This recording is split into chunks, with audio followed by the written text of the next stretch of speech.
Family, kembali lagi dengan podcast Dr. Stella. Kali ini kita akan membahas topik-topik yang sangat ditunggu-tunggu oleh Stella Family. Nah, kita kali ini akan membahas tentang apa sih yang harus dilakukan jika anak tertelan benda asing. Topik yang sangat ditunggu-tunggu ini oleh Stella Family ya. Bersama saya Dr. Fani Salsabila, host pada podcast hari ini. Nah, kali ini kita akan ditemani oleh tamu saya yang paling istimewa. Mungkin ada sebagian dari Stella Family yang belum kenal. Nah, kita kenalkan saja dokter narasumber kita. Silahkan dokter. Terima kasih Dr. Fani. Halo Stella Family.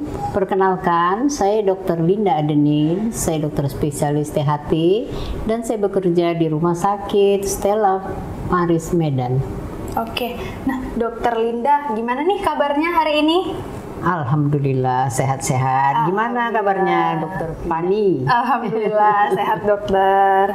Nah, mungkin hari ini kita akan membahas tentang jika anak tertelan benda asing ya dokter ya. Ya. Mungkin ini adalah salah satu topik-topik yang paling ditunggu-tunggu juga oleh Stella Family. Nah, mari kita lanjut saja topik pembahasan singkat tentang apa sih yang harus dilakukan jika anak tertelan benda asing. Saya persilahkan kepada tamu saya yang paling istimewa, Dr. Linda. Oke, terima kasih Dr. Fani. Jadi di sini kita menceritakan mengenai kasus tertelannya atau terhirupnya benda asing pada anak. Ya, jadi seharusnya kita mesti mengetahui juga tidak semua benda asing itu pada anak. Itu bisa juga pada orang dewasa. Ya. Jadi kalau anak-anak seperti kita ketahui bahwa anak-anak itu memang fase oral, terutama anak-anak di bawah usia 4 tahun. Ya, jadi di situ orang tua harus hati-hati untuk lingkungannya. Jadi diperhatikan semua, seandainya ada mainan-mainan atau benda-benda tajam di sekitarnya, nah itu kita harus hati-hati. Ya, terutama anak kecil, misalnya baru lahir kadang-kadang anak-anak ya diberikan anting-anting ya, itu bahaya sebetulnya. Kadang-kadang dia suka gini lempar masuk mulut, nggak tahu orang tua, tiba-tiba terus dia nggak bisa makan apa segala macam. Nah, jadi kita harus waspada ya. Semua anak-anak bukan di dalam mulut saja dia masukkan, bisa ke dalam hidung, ke dalam telinga ya. Jadi itu pun memang kita harus hati-hati mengenai bahaya, memang bahaya, tapi tidak semua. Kita mesti tahu benda asingnya tuh jenisnya apa. Jadi seandainya benda asing itu licin dan kecil, itu mudah-mudahan tidak apa-apa. Misalnya manik-manik, kita contoh ya. Ini mau kemana nih? Ke saluran nafas atau ke saluran makan? Kalau ke saluran makan, dia bendanya licin, misalnya manik-manik dia makan, mudah-mudahan dia nggak apa-apa. Yang kita takutkan itu masuknya ke dalam saluran nafas. Ya, kalau saluran nafas itu bahaya. Bagaimana kita mengetahui bahwa itu masuk di saluran nafas atau saluran makan? Ya, kalau saluran makan, pasien kalau sangkut pasti ada merasa sakit, tapi kalau licin dia bulat nggak ada rasa apa-apa. Jadi kita nggak usah mesti terlalu takut. Tapi kalau saluran nafas itu kita harus hati-hati. Cara membedakannya, kalau dia masuk ke dalam saluran nafas, biasanya pasiennya terbatuk-batuk, ya, batuk. Tapi kadang-kadang orang tua gini, batuk-batuk udah siap batuk, ketok. Oh, nggak apa-apa. Justru yang nggak apa-apa itu lebih bahaya. Kenapa bahaya? Itu udah masuk dalam saat kelemahan refleks batuknya. Jadi bukan berarti dia tidak ada apa-apa, ya. Nah, kemudian masa itu udah tidak ada masanya ya. Masa waktu batuk-batuk, pada waktu udah berhenti. Yang ketiganya dia itu di situ sudah masuk ke dalam saluran nafas dan bisa terjadi infeksi saluran nafas, bisa jadi pneumonia atau bisa jadi tersumbat saluran, bisa jadi tidak berkembangnya dari paru-paru. Itu lebih bahaya. Jadi pasien jadi sesak. Itu untuk ke saluran nafas, ya. Jadi kita mesti membedakan saluran nafas atau saluran makan. Kemudian Kalau saluran makan biasanya kalau tajam, itu hati-hati. Tapi orang anak pun selalu mengeluh pasti ada rasa sakit. Tapi kalau dia tidak ada rasa sakit ke saluran makan, mudah-mudahan sudah lewat karena bulat dan licin. Jadi kita mesti tahu, ya. Oke, sampai situ. Mungkin ada yang mau di anak ini kan lagi, tanyakan dokter. Oke, mungkin dari penjelasan Dokter Linda sudah sangat lengkap dan jelas ya, Stella Family. Nah, saya simpulkan sedikit. Jadi kalau misalnya anak tertelan benda asing ataupun dewasa tertelan benda asing bisa dari dua saluran ya, Stella Family. Bisa ke saluran nafas ataupun saluran cerna. Nah, kalau saluran nafas tanda-tandanya bisa batuk-batuk. Kalau saluran cerna apabila benda tajam yang tertelan mungkin akan ada terasa rasa nyeri. Oke, terima kasih kepada Dokter Linda. Mungkin sudah banyak ini dokter yang banyak bertanya dari Instagram ya, para Stella Family. Mungkin bisa langsung saja dokter. Boleh, pertanyaannya. silakan. Oke, yang pertama dari @nurulhuda. Dok mau tanya nih, apakah kemungkinan anak umur 1 tahun bisa menelan baterai A2? Mungkin jawabannya dokter, baterai A2 nih dok. Terima kasih Dokter Fani. Baterai A2 itu kalau nggak salah itu baterai itu jam ya? Ya, yang bulat itu yang ya? bulat, dokter, yang bulat. benar. Oke. Itu kasus itu sering dijumpai pada anak-anak. Itu kalau sudah masuk ke saluran makan, itu biasanya dia telan ya, bukan tersedak. Itu sangat bahaya. Ya. Nah, kemudian karena itu baterai itu cairannya tuh keluar, langsung dia bereaksi sama jaringan di perut, langsung dia berlobang, perforasi. Ya, perforasi. Dan ini pernah sering kejadian anak-anak kadang-kadang di samping saluran makan ya, dia sering masukkan ke dalam hidung. Ya, Benar-benar dok. ke dalam hidung. Jadi masukkan dalam hidung, tapi udah besok baru dia bilang. Kalau nggak besok pun ya mungkin dah ini ya. Tapi biasanya kita jumpai sudah ada perforasi. Ya, kita tengok perforasi lubang ya antara kiri dengan kanan. Karena cairan apanya itu keluar ya.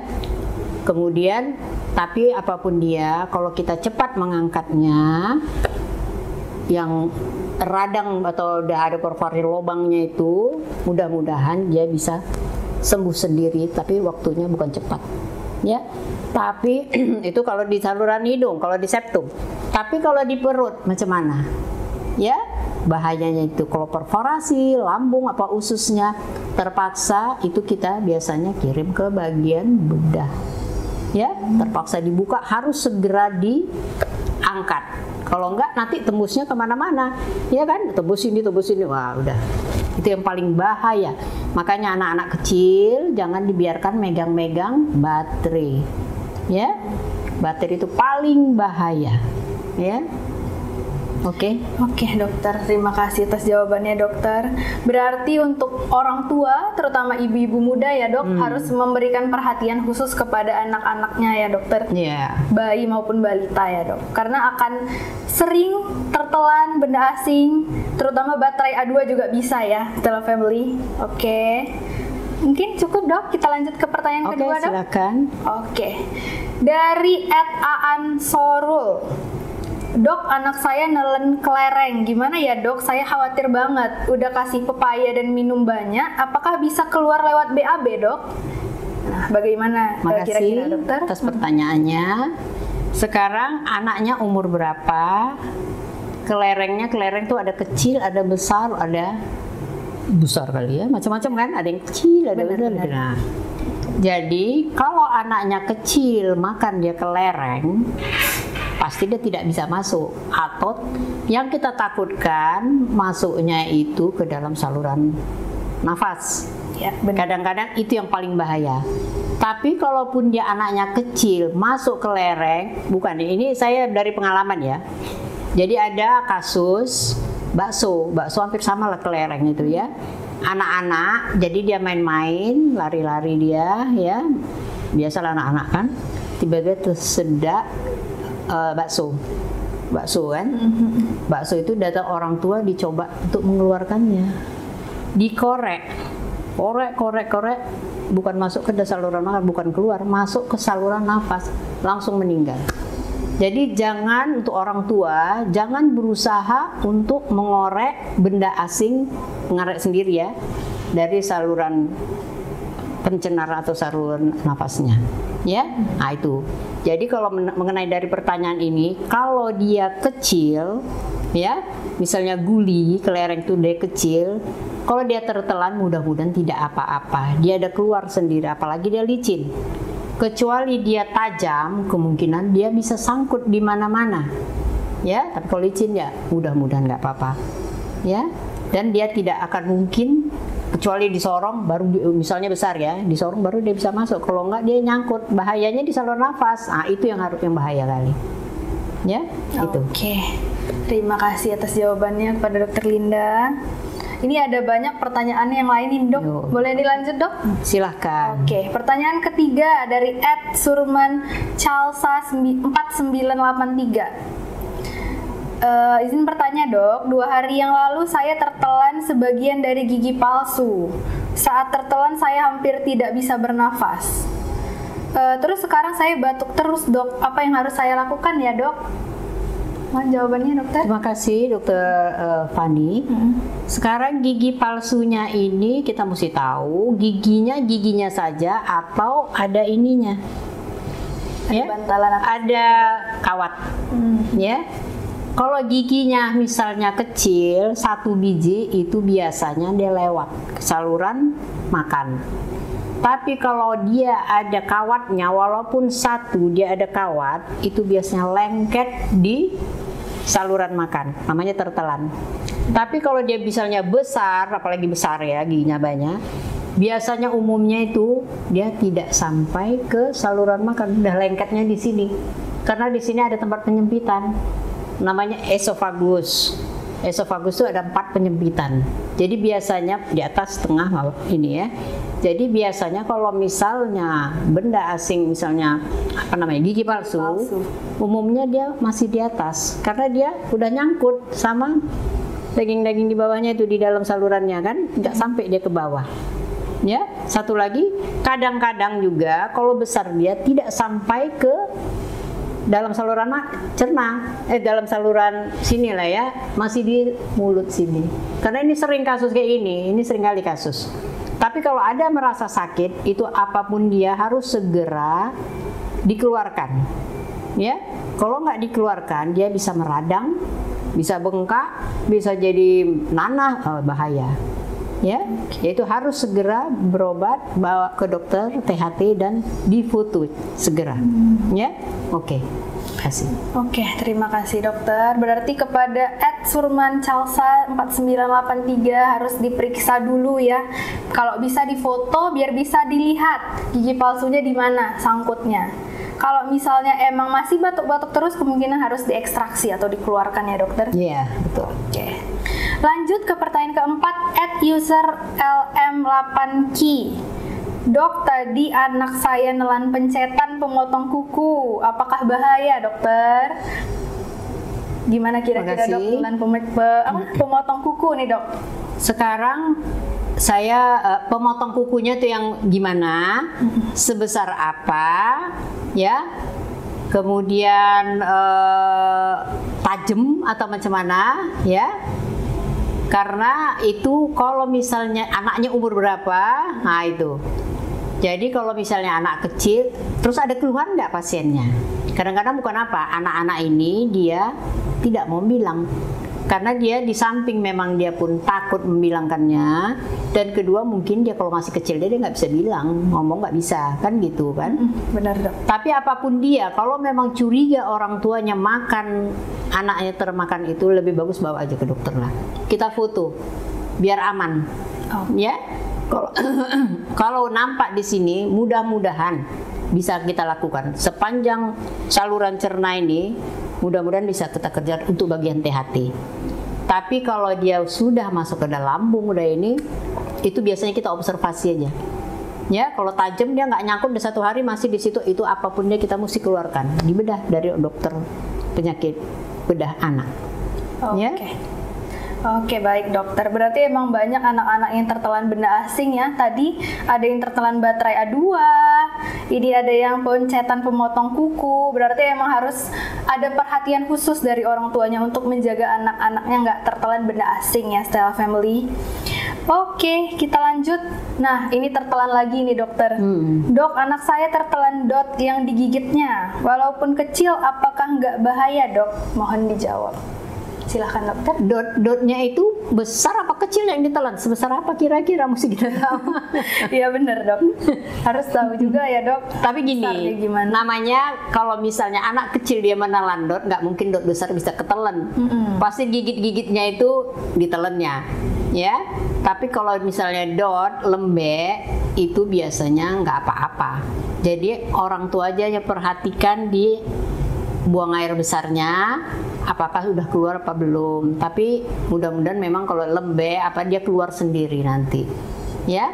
Kecuali dia nyangkut, nggak bisa sesak ada yang ini keluhan ke itu. Nah, itu kita harus hati-hati, perhatikan aja, observasi aja. Kan satu lagi bukan apa, kalau dot itu kan karet. Di foto pun nggak akan nampak, susah nampak, dia udah hampir sama. Jadi mudah-mudahan memang tidak bahaya kalau cuma sedikit ya, kecuali ada keluhan nggak bisa makan, baru kita usahakan dengan pemeriksaan endoskopi. Endoskopi itu tujuannya untuk mendiagnosa dan menterapi. Jadi di samping menengok, jadi kalau di foto susah, jadi di situ nampak langsung terapi angkat. Nah itulah maksudnya. Oke, baik dokter, terima kasih atas penjelasannya pada dokter Linda. Nah, pertanyaan terakhir nih dok, dari @tama_pranoto932. Dok, saya mau tanya, tadi tidak sengaja anak saya yang besar usia 5 tahun sama yang kecil usia 1 tahun 3 bulan minum air putih dari wadah botol minuman yang ternyata botolnya udah pecah akibat dibanting oleh adik-adiknya. Nah, saya tidak menyadari apakah beling-beling halus terminum mereka sangat berbahaya dok. Mohon pencerahannya dok. Saya panik sampai saat ini. Mereka tidur pulas tapi setiap saat saya cek suhu. Mohon dijawab dokter. Oke, terima kasih. Itu memang kalau pecahan kaca itu kan halus sekali ya, halus sekali. Apapun dia kita nggak bisa mengeluarkan kalau masuk di dalam ini. Jadi kita observasi aja, observasi. Mudah-mudahan nggak apa-apa. Kenapa? Semua di badan kita ini ada mekanisme pertahanan tubuh kita. Jadi nanti kalaupun tertelan kan kita makan kotoran, nanti makannya itu yang ini atau kotoran waktu ke dalam dia disorong dengan kotoran itu, ya. Jadi benda asing yang tajam ini, jadi dia keluar sendiri nanti, ya. Kecuali ada keluhan, tapi umumnya mudah-mudahan ya nggak apa-apa. Kasih makan aja bercampur dia nanti sama nasi itu, ya makanan. Kecuali ada keluhan, oke lah kita bawa. Kalau nggak usah, nggak apa-apa. Mudah-mudahan nggak apa-apa. Oke. Berarti kepada @ramapranoto932 jangan panik ya, Pak ya. Kita observasi aja anaknya, karena belingnya kecil, kemungkinan besar bisa keluar nanti dari BAB-nya. Oke, sudah banyak pertanyaan-pertanyaan dari Stella Family yang sudah kita jawab ya. Dan pertanyaan-pertanyaannya sangat bagus. Mudah-mudahan bisa membantu Stella Family yang ada di rumah. Nah, mungkin dari penjelasan Dokter Linda, boleh kita minta kesimpulannya, Dokter? Silakan. Oke, terima kasih. Terima kasih Dokter Fiarni. Jadi kesimpulannya ya, jadi anak-anak ya di bawah umur 3-4 tahun gitu kita betul-betul harus memperhatikan lingkungan sekitarnya. Ya, kira-kira itu misalnya dari mainannya ya, kita mesti tengok ini mainannya gimana, dan itu mesti diperhatikan karena anak-anak itu semua masuk ke dalam mulut itu. Ya. Jadi yang aman-aman lingkungan sekitarnya. Kemudian satu lagi ini tadi belum ada pernah kita bilang di sini, anak-anak itu sering memasukkan makan terutama kacang. Ini biasanya kasus ini sering timbul pada sesudah hari raya. Ya, itu banyak kali kasus pasien datang dengan tertelannya atau terhirupnya kacang tojin. Karena dia orang tuanya masak kacang, dia makan lari-lari. Nah, itulah yang tersedak sesak napas. Ya, jadi umur di atas 3 tahun kesimpulannya jangan dikasih anak-anak kacang. Kenapa? Di samping giginya belum sempurna, belum tumbuh, dan otot-otot di mulutnya itu belum sempurna. Jadi dia Apalagi itu soal lari-lari, ininya belum apa, sedak masuk. Jadi usahakan jangan sampai dikasih kacang. Jangan sampai, jangan sekali-sekali dikasih kacang di bawah 3 tahun. Itu aja. Kemudian satu lagi, ini mungkin ada yang, karena ini sering kasus ya, tertelan uang logam. Nah, kadang-kadang anak-anak kan, orang tua dia bukan kasihnya uang kertas besar kali, kasihnya uang logam. Uang logam kan licin, cantik, anak-anak semua masuk mulut, akhirnya tertelan, itu sering kasus. Nah, jadi jangan kasih juga uang logam sama anak-anak. Itu aja maksud. Oke, saya Dr. Linda Adenin telah selesai membahas mengenai benda asing ya dalam saluran nafsu dan saluran makan, dan semoga ini bermanfaat untuk semua orang tua ya, agar berhati-hati dalam melindungi anak-anaknya dari barang-barang yang berbahaya di sekitarnya. Dan kemudian juga kami mengucapkan juga selamat untuk Hari THT sedunia. Mudah-mudahan ini bermanfaat juga untuk rumah sakit Stella Maris kita dan untuk kesehatan kita semua, terutama keluarga, anak-anak maupun orang tua. Oke, baik, terima kasih Dr. Linda. Nah, dari penjelasan Dr. Linda mungkin sudah cukup jelas dan sangat lengkap ya, Stella Family. Nah, misalnya ada lagi pertanyaan-pertanyaan, boleh langsung datang ke Rumah Sakit Ibu dan Anak Stella Maris ya, Stella Family. Untuk jadwal prakteknya Dr. Linda Irwani Adenin, spesialis telinga, hidung, tenggorokan, kepala, dan leher, ada di hari Senin sampai Sabtu, jam 11 sampai jam 1 ya, 1 siang Stella Family. Oke, kalau misalnya ada yang mau konsultasi, boleh langsung chat di WA ke RS Stella Maris ya untuk appointment. Terima kasih dokter untuk waktunya. Untuk saat ini mari kita akhiri saja podcast kita pada hari ini ya, Stella Family. Saya Dr. Fani Salsabila, mohon undur diri. Terima kasih juga, saya Dr. Linda Adenin, mohon undur diri juga. Sampai jumpa di podcast Dr. Stella berikutnya. Bye-bye, Stella Family.